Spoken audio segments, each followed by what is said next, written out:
arsala rasulahu bil huda wa dinil haq liyudhhirahu 'ala dini kulli wa kafa billahi syahida. Asyhadu an la ilaha illallah wa asyhadu anna sayyidana Muhammadan abduhu wa rasuluh. Allahumma shalli wa sallim wa barik ala sayyidina Muhammad wa ala ali sayyidina Muhammad. Qala Allah Ta'ala fil Qur'anil Karim, a'udzu billahi minasy syaithanir rajim. Bismillahirrahmanirrahim. Ya ayyuhalladzina amanu taqullaha haqqa tuqatih wa la tamutunna illa wa antum muslimun. Shadaqallahul azim.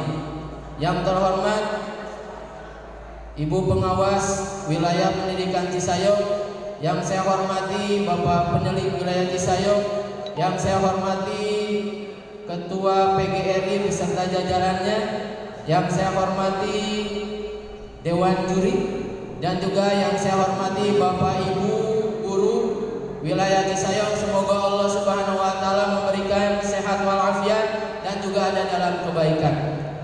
Tiada kata yang paling indah untuk kita senandungkan selain kita memuji kepada Allah Subhanahu wa Ta'ala, yang mana pada hari ini kita membuka rangkaian daripada hari memperingati hari ulang tahun PGRI yang ke-77. Semoga kita semua sebagai guru yang ada di Indonesia diberikan kekuatan untuk senantiasa mencerdaskan anak bangsa kita. Amin ya Allah ya rabbal alamin. Salawat dan salam kita aturkan kepada baginda tercinta, yakni Nabi besar Muhammad sallallahu alaihi wasallam, dan juga kepada keluarganya, sahabatnya, sampailah kepada kita. Mudah-mudahan kita semua mendapatkan syafaat darinya. Amin ya Allah ya rabbal alamin. Hadirin yang dimuliakan Allah Subhanahu wa Ta'ala, pada kesempatan berbahagia ini izinkan saya sebagai perwakilan gugus 2 untuk belajar menyampaikan sepatah kata maupun 2 patah kata. Mudah-mudahan bermanfaat dalam hal tema pidatonya, yaitu profil pelajar Pancasila menurut perspektif Islam. Hadirin yang dimuliakan Allah Subhanahu wa Ta'ala, kita tahu bahwa hari ini generasi yang kita didik adalah generasi milenial. Nah, apa itu generasi milenial? Biasanya dikatakan generasi Y, di mana kita sebagai guru berkewajiban untuk mendidik mereka, mempersiapkan generasi yang akan datang yang harus lebih baik daripada kita.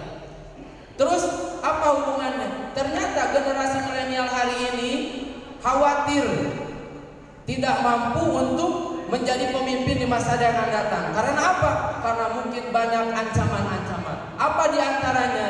Yang pertama adalah adanya krisis moral. Yang ditandai yang pertama yaitu degradasi moral, penurunan etika dan sebagainya. Misalnya apa yang terjadi hari ini, ada siswa yang membuli temannya, kemudian sampai terjadi apa? Pembunuhan. Auzubillahi min dzalik. Kemudian apalagi tantangannya? Etika terhadap orang yang lebih tua. Mungkin dulu zaman kita ketika kita mau lewat saja kepada orang yang lebih tua, kita ucapkan punten. Tapi bagaimana dengan hari ini? Sepertinya sudah mulai berkurang. Bahkan ketika ada medsos, mungkin banyak menyebar hoax dan sebagainya, atau kita anak-anak kita seenaknya berbicara di medsos yang pada akhirnya menimbulkan penurunan etika di dalam berkomunikasi. Kemudian selanjutnya apalagi permasalahannya, yaitu adanya narkoba. Ya, adanya narkoba secara tidak langsung sedikit demi sedikit yang dapat merusak generasi yang akan datang. Nah, dari permasalahan itu, maka para pengambil kebijakan, kita sebagai guru, maka kewajiban kita adalah mendidik dengan menggunakan kurikulumnya. Dengan menggunakan kurikulum, maka yang pada hari ini walaupun terus berubah, dinamis kurikulum itu, agar tercipta nanti generasi yang lebih baik, maka lahirlah hari ini diantaranya yaitu kurikulum merdeka, yang pada mudah-mudahan menjadi merdeka lahir dan batinnya.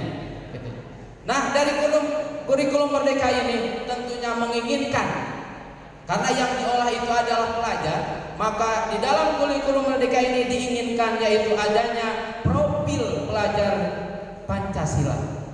Pertanyaannya, untuk apa profil pelajar Pancasila gitu? Ada yang tahu Bapak Ibu semua? Mungkin sudah tahu di dalam hati gitu ya.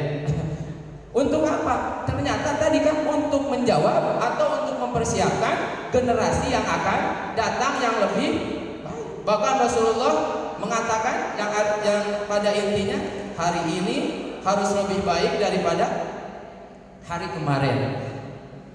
Kemudian apa? Tentu dari kutipan itu kita juga harus mempersiapkan besok harus juga lebih baik. Jangan sama. Apabila sama dengan hari ini berarti rugi juga, jelek juga gitu. Nah, apa saja profil pelajar Pancasila? Kita lihat apakah Islam itu kita lihat dari segi Islamnya, apakah pas atau tidak gitu. Yang pertama, profil pelajar Pancasila itu yaitu beriman, berakhlak, beriman, bertakwa kepada Tuhan Yang Maha Esa dan juga berakhlak mulia. Tentu Islam, di dalam ajaran Islam ini sangat luar biasa. Karena kita juga di dalam beragama yang pertama adalah iman dulu. Baru setelah iman kita melaksanakan apa yang diperintahkan, menjadi orang-orang yang bertakwa. Iman percaya, kemudian bertakwa melaksanakan apa yang diperintahkan Allah dan apa yang menjauhi apa yang dilarang oleh Allah Subhanahu wa taala. Setelah kita bertakwa, maka nanti lahirlah orang-orang yang berakhlak.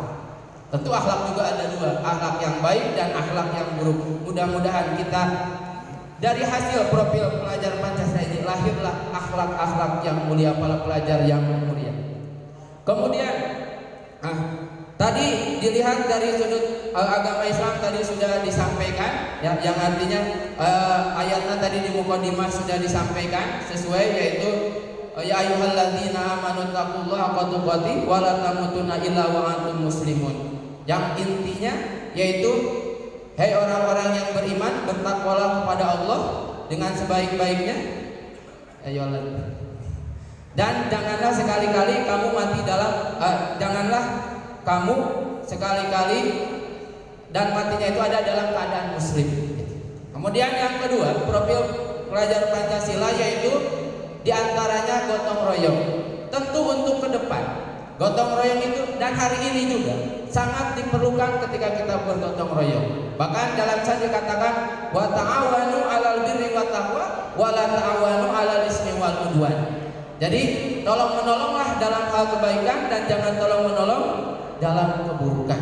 Tentu dalam hal ini untuk mempersiapkan pelajar nanti di masa depan dibutuhkan suatu teamwork gitu ya. Apa itu teamwork? Bekerja bersama-sama. Supaya apa?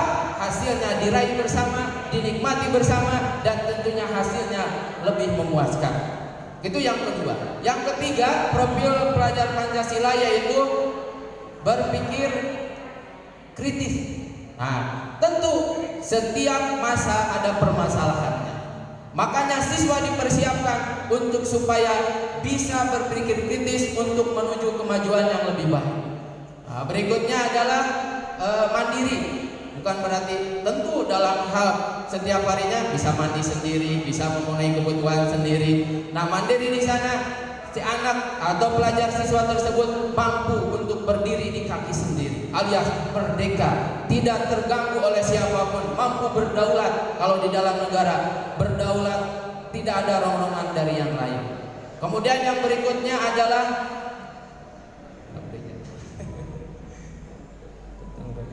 mandiri. Mandiri sudah. Inovatif, berwawasan global, berkebinekaan global, gitu ya. Jadi berkebinekaan global ini mampu untuk belajar, mempelajari dan juga beradaptasi sehingga jadi pelajar yang tidak kaku, tapi terus dinamis untuk mengembangkan dirinya untuk menjadi lebih baik.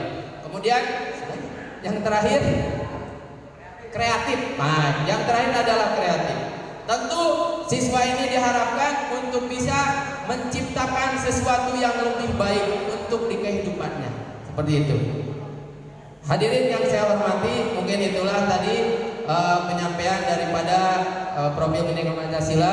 Jadi kesimpulannya, profil pelajar Pancasila ini dari perspektif Islam sangat sangat relevan sekali dengan apa yang diajarkan di dalam Islam. Buktinya seperti tadi, karena Profil pendidikan Pancasila ini adalah kompetensi dan juga karakter yang diperlukan oleh setiap muslim, baik laki-laki maupun perempuan. Hadirin yang dirahmati Allah Subhanahu wa taala, mohon maaf atas segala kekurangannya.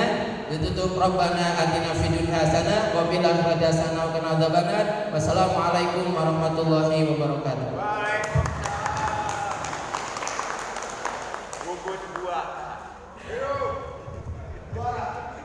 Terima kasih kepada peserta nomor 1. Untuk selanjutnya siap-siap peserta nomor 2.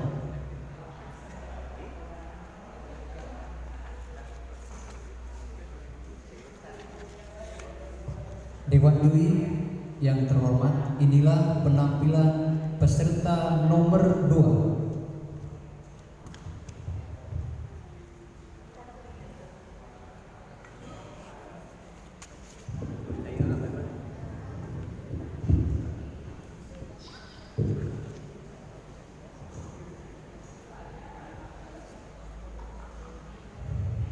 Assalamualaikum warahmatullahi wabarakatuh. Salam dan bahagia untuk kita semua. Yang terhormat Bapak Dewan Juri, yang saya hormati jajaran Dinas Pendidikan dan Kebudayaan Kabupaten Tasikmalaya, Kecamatan Cisayong, dan yang saya hormati Bapak dan Ibu guru se-Kecamatan Cisayong yang hebat. Marilah kita panjatkan puji dan syukur atas kehadiran Allah Subhanahu wa taala, di mana pada hari ini dalam keadaan sehat dan walafiat kita diberikan kesehatan untuk bisa berkumpul dalam mencari ilmu pada acara yang berbahagia ini.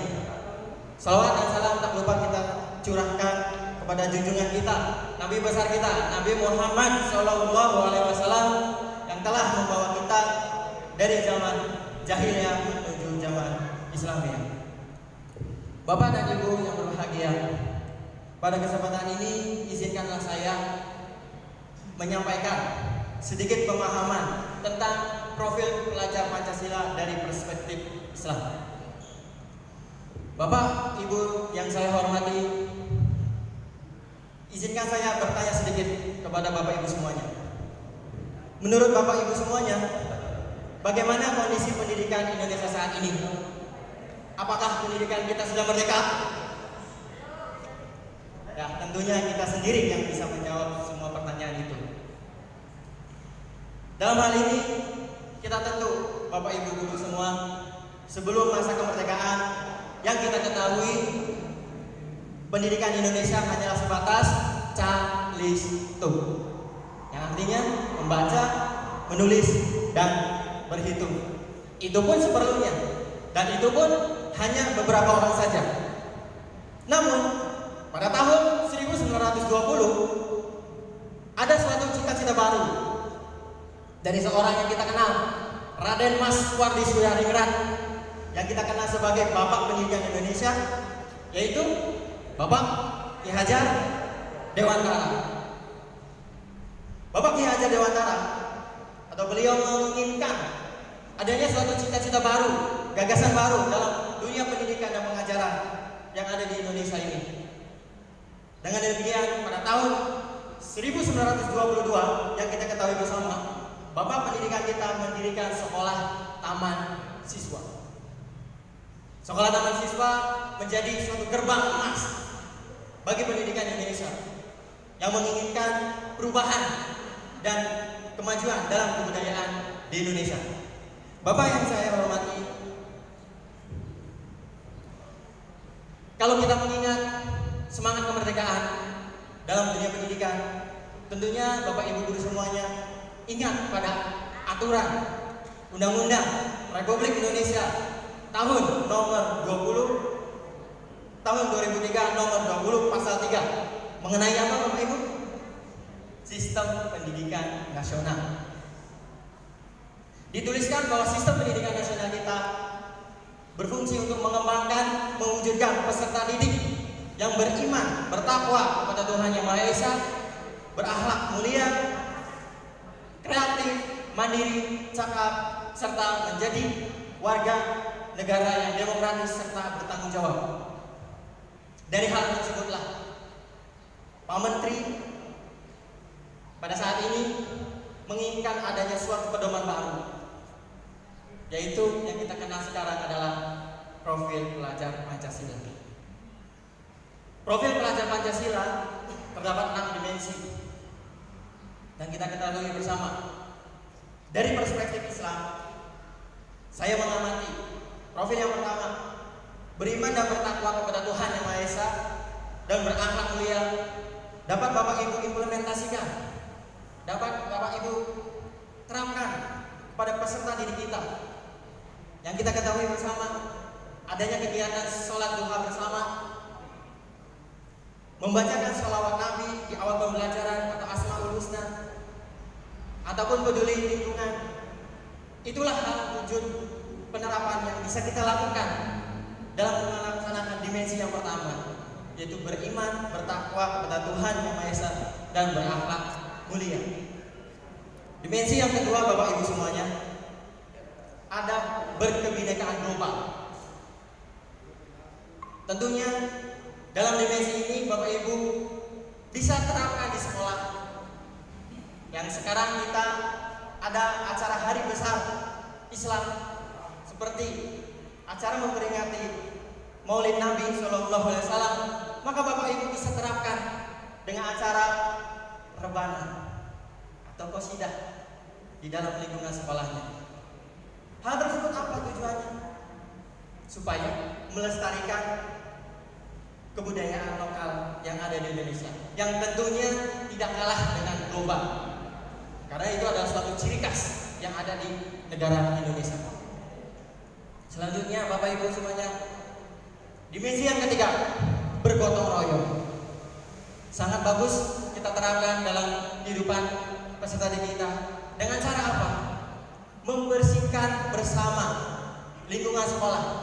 Ada kegiatan jumsih atau Sabtu bersih atau kegiatan lainnya. Itu adalah penerapan dari profil Pancasila yang ketiga, bergotong royong.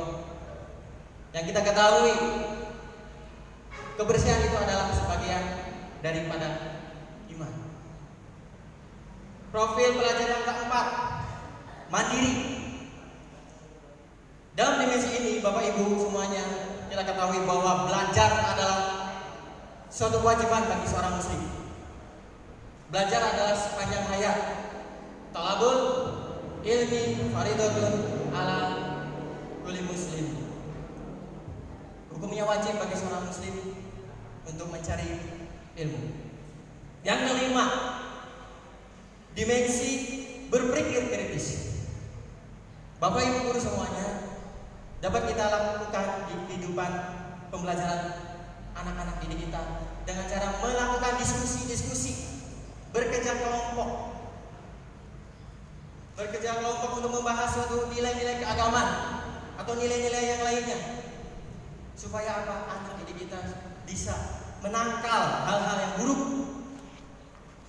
dari ancaman-ancaman yang ada saat ini. Yang kelima, kreatif.